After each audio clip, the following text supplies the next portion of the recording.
Hey guys, I'm AJ from Deeper, and today we're going deadbait fishing for pike. So it's late autumn now. It's very good time to actually try out this method because pike are not so active at chasing lures, but they might just go for a stationary fish that looks good, smells good. So that's what we're trying to exploit.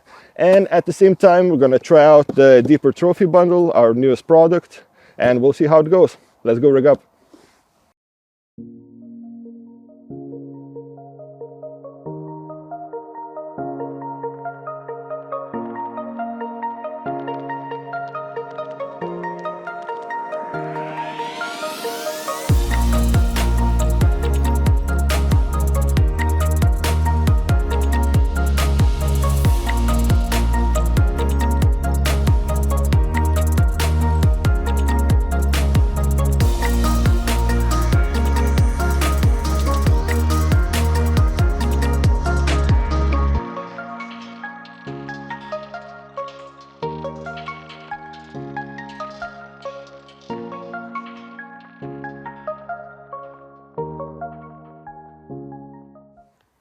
Alright, so just like in all fishing, there's no one perfect spot for dead baiting.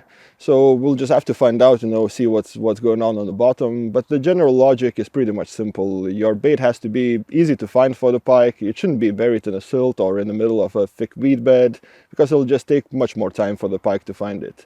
And since it's my first time in this bag, I'll just grab the Chirpless 2 sonar and just cast around and see what's under there. And after that, we'll know where to place our bait. Well, and before scanning, we're going to grab the phone holder for any fishing rod.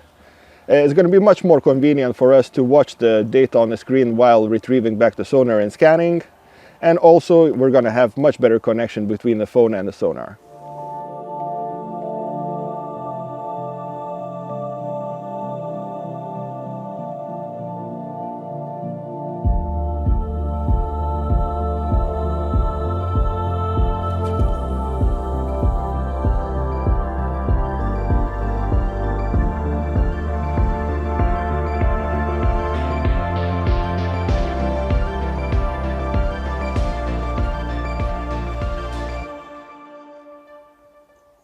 So it looks like we have quite a soft covered bottom,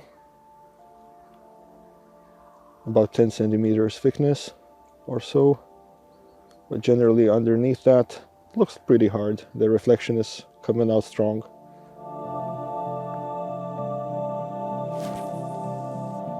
There we go, we got something under the sonar in mid-water.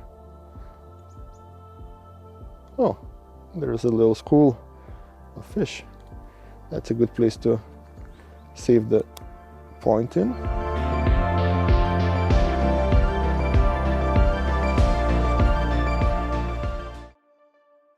We see a couple of fish on the bottom and a couple suspending here.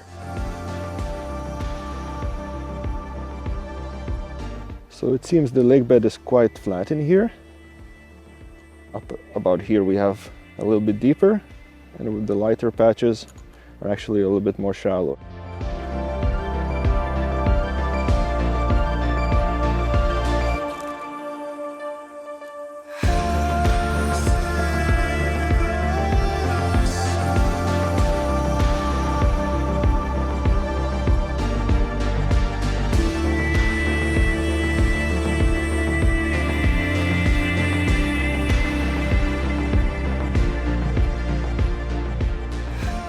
So we had a scan around in our peg, and what we got now is a bathymetric map. This side is generally shallower, the darker spots are a little bit deeper. So I marked 2 places. Right about here I saw a school of small fish, so hopefully a pike may be out and about for a meal. And here I saw a couple of big arches. It's a little bit shallower, so I'll be sending my rig down there. Right, so right now I'll show you one of my favorite rigs for dead baiting. It's a little bit more complicated than the standard rigs, but when you're fishing catch and release, it helps avoid deep hookups and complications when releasing the fish.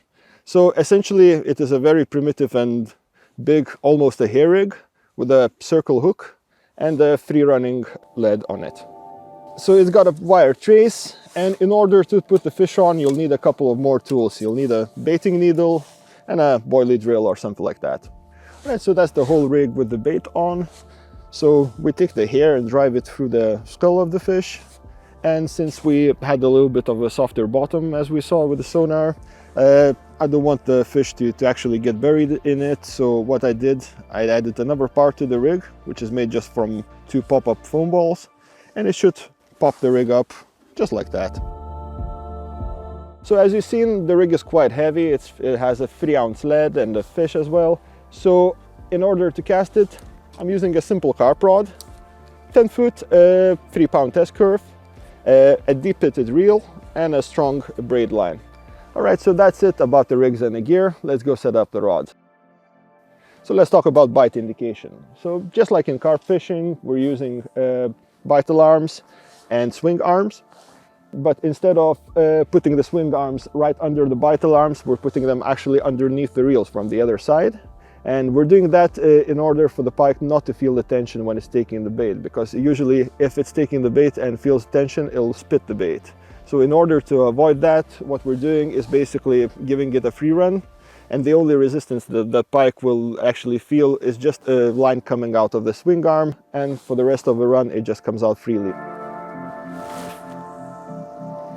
So when I'm fishing dead baits, I'm not leaving them stationary, but instead every 10 or 15 minutes I'm taking each rod and reeling it back about a meter or so, and I do it all the way until I reach the bank.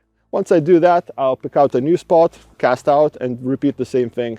This way I'm scanning my whole swim to see if there's any active pike in there.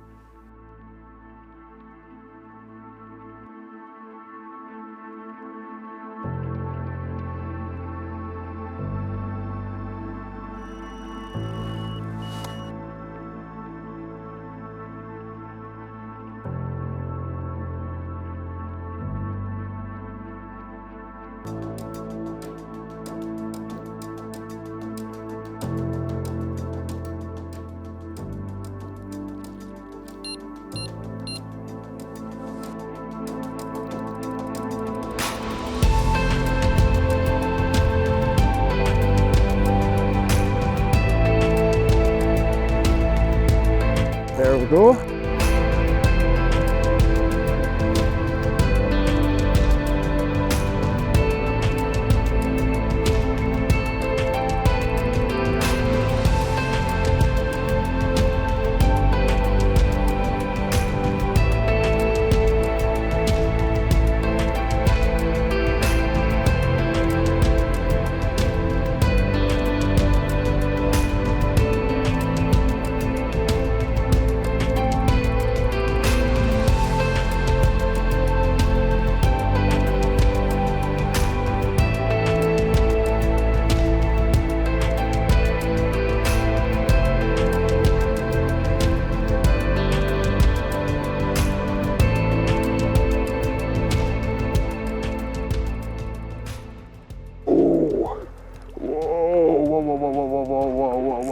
Whoa.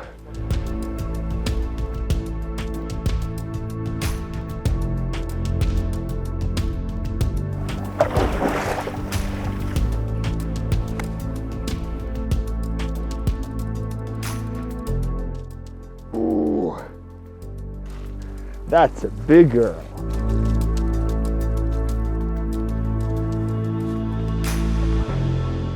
$97. There we go, decent fish.